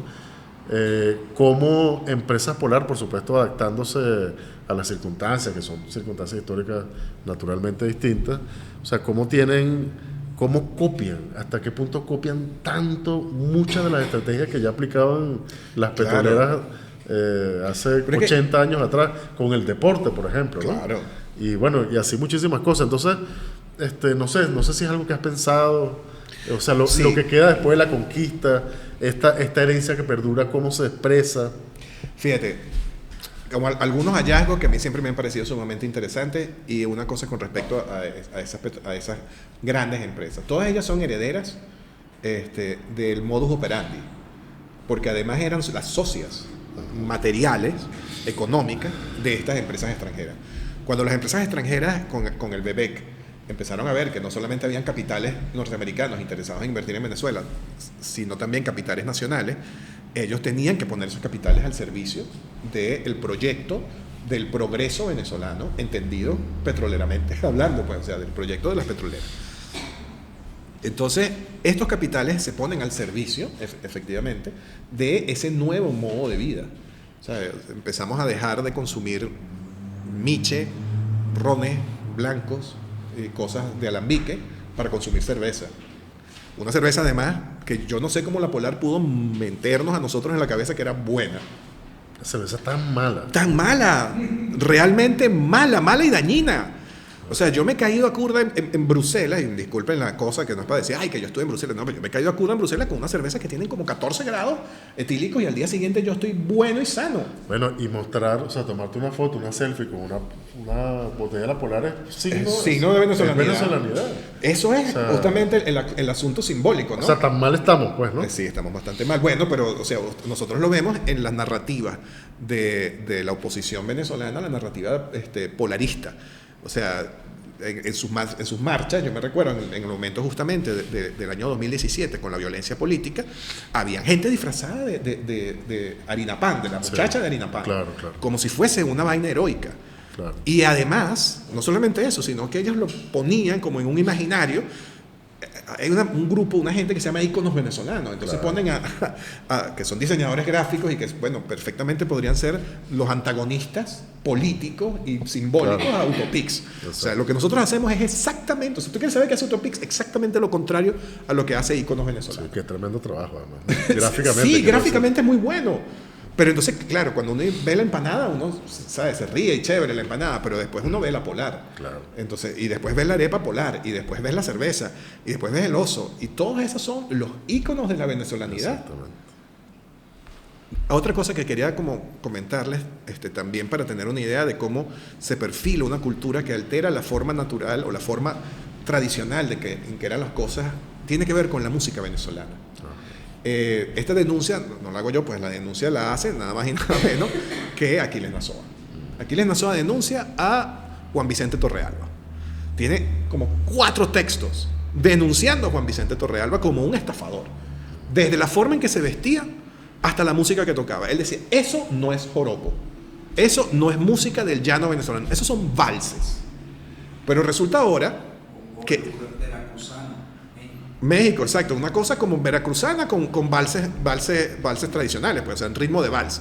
Eso no era un 6 por derecho, eso no era un zumba, que son ritmos, además, amigos, que son arrechos. Y me disculpan la palabra porque es que no hay otra cosa para describirlo. O sea, un ritmo recio, llanero. Cuando ustedes oyen un zumba bien ejecutado, en 4 y bandola, ustedes dicen, che, muchacho, esta gente sabe, o sea, tiene una práctica, pues, o sea, tiene una dinámica. Esa es la música que nosotros construimos. Y después la industria musical agarra esas mismas melodías, esas mismas tonadas, y las sigue utilizándolas como música nacional. Y nosotros oímos a un Luis Silva y a todos estos como la música llanera, y es verdad, ahora eso es lo que se escucha en el llano, pero eso no tiene nada que ver con la música llanera que se originó en el llano venezolano. No solamente, no lo digas así tan ligeramente. Tan ligeramente. Porque la gente del llano se molesta. Se molesta, claro. No, con todo derecho, además. Sí, y tienen razón. O sea, ellos han asimilado esa como su identidad, y eso está bien. Pero esa identidad es una identidad impuesta, es una identidad comercial, que termina desplazando a todas las otras formas de identidades que estaban construidos en unos espacios sin mediación. Entonces, un poco lo que uno buscaría es cómo liberarnos de la mediación, porque esta conquista, como casi todas las conquistas, se basan en institucionalizar una mediación. La conquista de española medió entre la lengua y la idea, al obligar a que se desaparecieran las lenguas indígenas y que el pensamiento tuviera que hacerse en castellano. Entonces el indígena pierde la forma de referirse al mundo porque pierde sus palabras.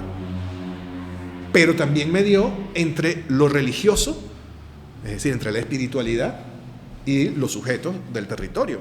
Esa mediación destrozó, ¿entiendes?, toda una cosmogonía. Y también medió, por supuesto, en las formas de producción.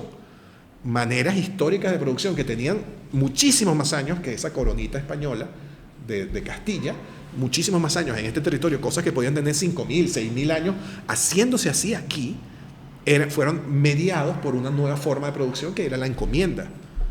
Entonces, todas esas formas de mediación se vuelven a repetir ahorita.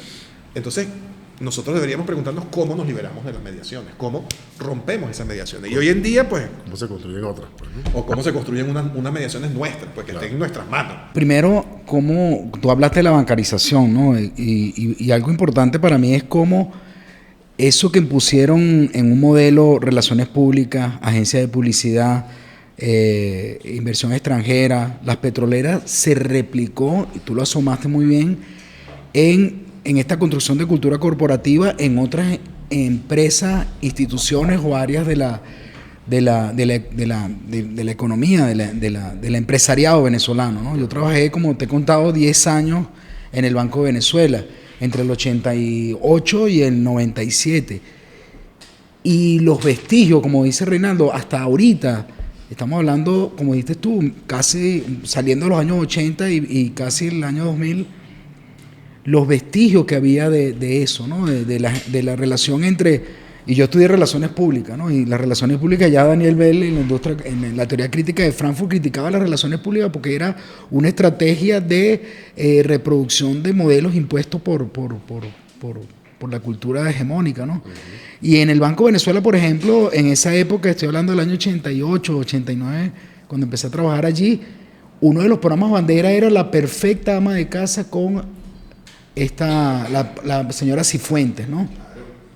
Yo la acompañaba en vuelos al interior, porque yo trabajaba en relaciones públicas, para que ella diera su programa de cómo se tenía que comportar el ama de casa venezolana, Ana María Cifuentes. Qué bueno.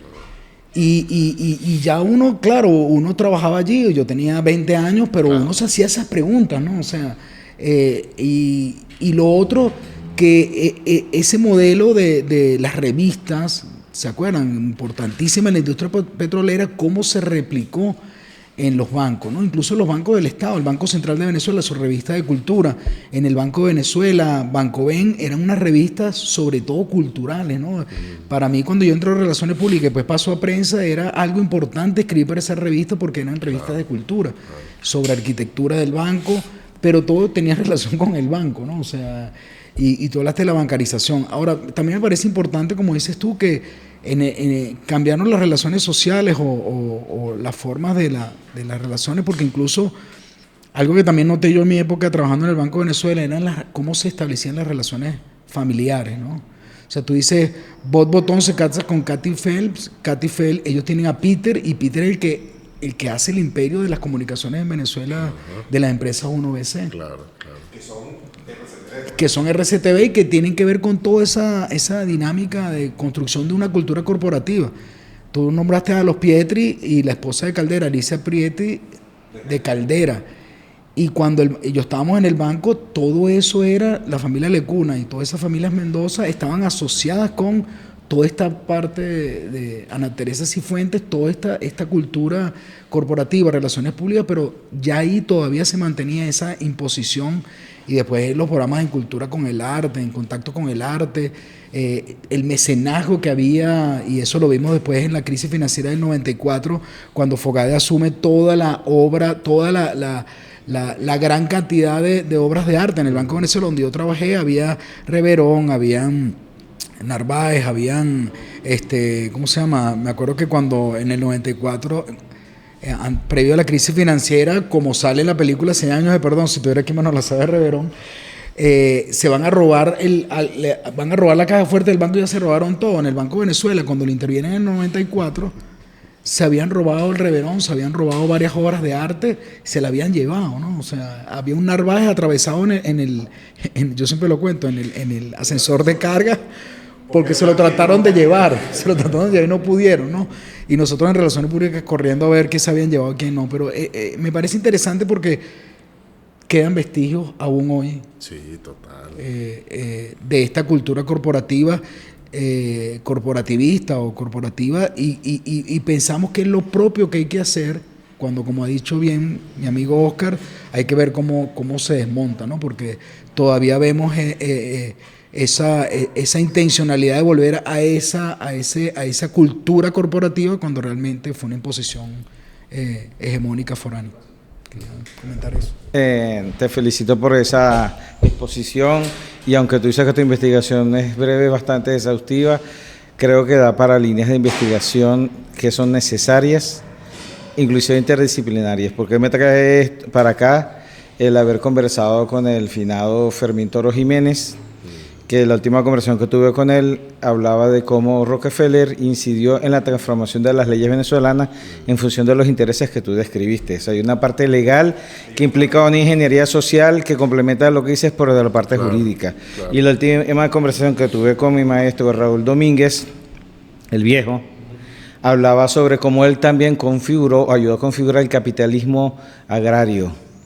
O sea, también cómo las propiedades que él tenía en Apure y en otros lugares de Venezuela, o sea, cómo se reconfigura el mundo agrícola a partir de las necesidades capitalistas que empezaron a entregar no solamente a las petroleras.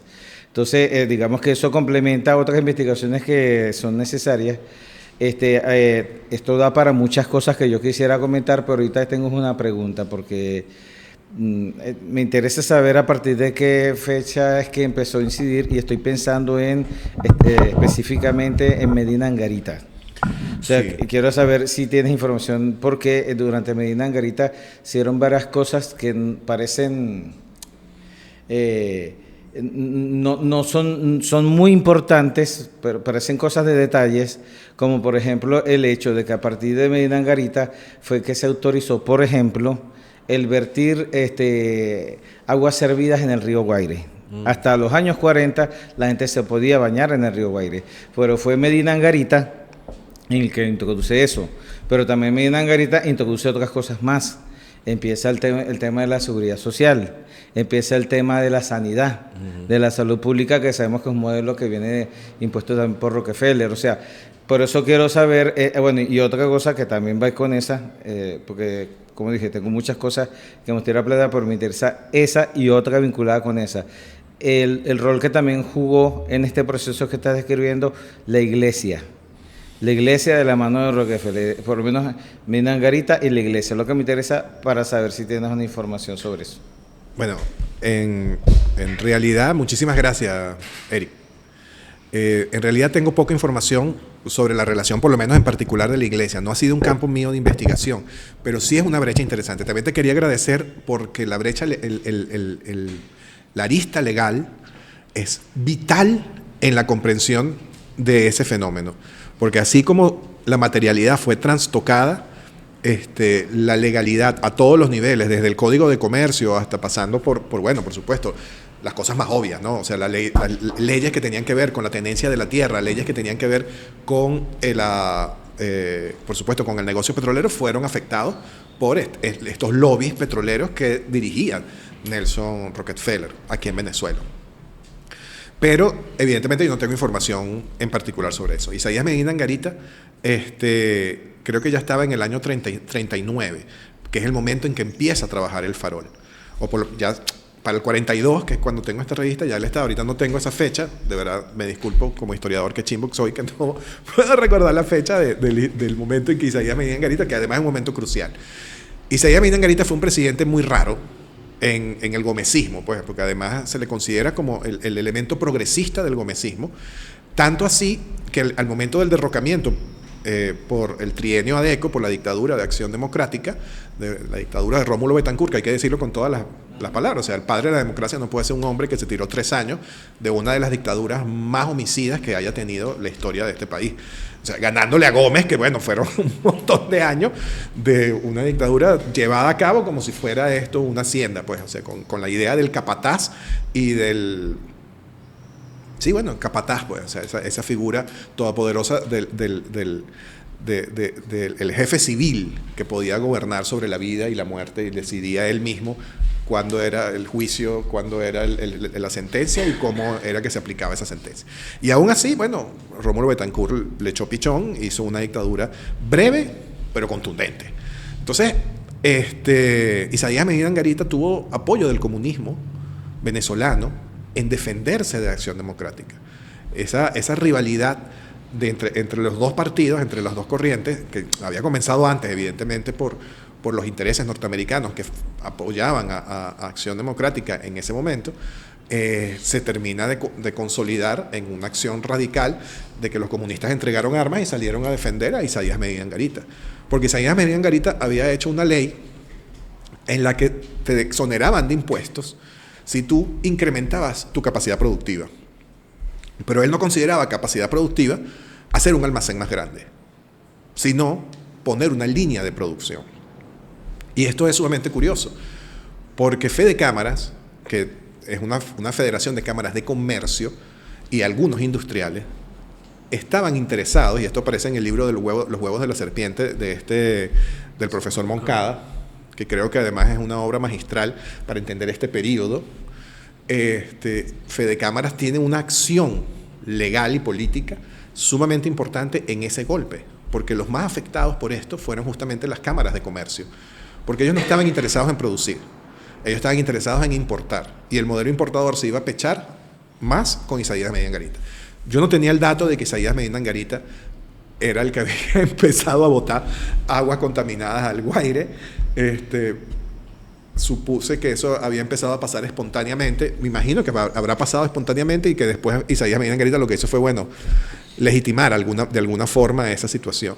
Un poco para promover el desarrollo industrial, porque el asunto era llenar a Caracas de zonas industriales. Porque el modelo de Isaías Medina Angarita era un modelo desarrollista.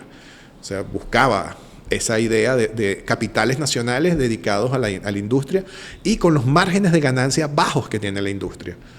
Pero, por supuesto, nuestros capitalistas locales no estaban interesados, como nunca lo han estado, en la producción, porque producir es muy caro y tiene un rendimiento muy bajo en comparación con la comercialización, sobre todo la comercialización de bienes de consumo suntuario, pues. Entonces, bueno, ahí chocaban como los intereses del capitalismo real, que existía realmente en Venezuela, y la cosa de Isaías Medina Angarita y su proyecto de capitales que fueran productivos, pues. Y que, bueno, tenía que ver evidentemente con esta idea de sembrar el petróleo y etcétera, etcétera, que popularizó Arturo Uslar Pietri, pero esa frase, hasta donde tengo entendido, no era de él. El otro tema que tú me querías como preguntar era esa relación entre Isaías Medina Angarita y Rockefeller. En El Farol, en el año 42, hay muchísimas fotos de Isaías Medina Angarita retratado en El Farol, al lado de la gente del Departamento de Estado norteamericano, y al lado de las grandes empresas, y al lado de los amiguitos de Rockefeller. Y era lógico que eso pasara, o sea, no era ninguna cosa loca, sobre todo porque la Venezuela moderna requería un tratamiento de la presidencia de la República con un carácter corporativista. O sea, que se volviera, que manejara como si fuera un banco, como si fuera una corporación, con una cultura corporativa. Y la cultura corporativa que ellos estaban copiando era la cultura corporativa de las empresas petroleras. Y el gobierno venezolano reprodujo esa cultura corporativa. Entonces, ustedes ven los eventos sociales ocurridos, evidentemente, en el Hotel Ávila, en ese Hotel Ávila fastuoso, y bueno, y después, cuando ya estaba Marcos Pérez Jiménez en el poder, en el Hotel Humboldt, esa fastuosidad de la relación corporativa del gobierno, de los jefes de Estado venezolanos con los diferentes actores.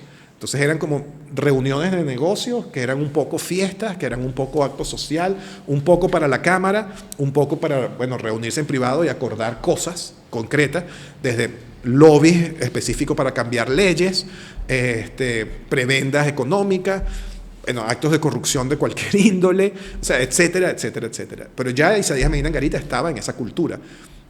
No así, o no de esa misma forma, estaba el presidente anterior, López Contreras. López Contreras, usted lo ve vestido siempre de militar. Él todavía era un gomecista de la ruta de la línea vieja. Pero Isaías Medina Angarita es rarísimo que usted vea en su periodo presidencial una imagen de él vestido como militar. Él siempre estaba de civil, a pesar de que era un militar. Y era un general, o sea, un militar además que se había graduado con honores en la academia. Y ministro de defensa, ¿no? Era de López Contreras. O sea, de Marina y Guerra. De Marina y Guerra de López Contreras. O sea, era el tipo que mataba gente cuando se ponía la cosa pelúa. Él estaba, de alguna manera, absorbiendo esa cultura corporativista norteamericana, donde los civiles son los que gobiernan. Y gobiernan a partir de una élite civil. Una élite que está centrada en una oligarquía económica. Porque los Rockefeller son unos oligarcas norteamericanos. O sea, una familia que ha estado heredando una fortuna, bueno, hasta ahorita que se despastillaron, porque no quedó vivo ninguno, pero bueno, hasta el momento en que estaba Nelson todavía, ellos venían heredando una fortuna de hacía mucho tiempo. O sea, del siglo XIX, fortuna construida primero con el acero y después con el petróleo. Y así ellos fueron heredando esa fortuna. Y aquí en Venezuela teníamos nuestros propios ejemplos de eso, los Bulton, los Vollmer, los Phelps, familias, los Blom, que eran la familia que tenía, después tuvieron Beco, que eran los que tenían esos procesos de importación masivos y con bienes de consumo locales, muchos de ellos, como vimos, en absoluta relación con Rockefeller. Los Blom no, y los Vollmer tampoco, pero los Bulton estaban ahí pegados a la familia de Rockefeller, y los Phelps también, o sea, estaban integrados a ese los Branger, los Servini, o sea, imagínate tú. Entonces, esas relaciones familiares oligárquicas eran el modelo corporativo que traía la petrolera y que es lo que se aplica hoy en día. O sea, todavía nosotros vemos esas relaciones vivas en el presente, en donde los grandes poderes económicos se siguen relacionando, o poderes políticos se siguen relacionando con matrimonios internos que permiten la consolidación y la no pérdida de la acumulación, pues, o sea, no dejar de acumular tanto capital simbólico como capital político como capital económico. Y eso nosotros lo vemos en ese periodo. No sé si eso responde de alguna forma a tus inquietudes. Muchas gracias. Coño, gracias, hermano, por invitarme.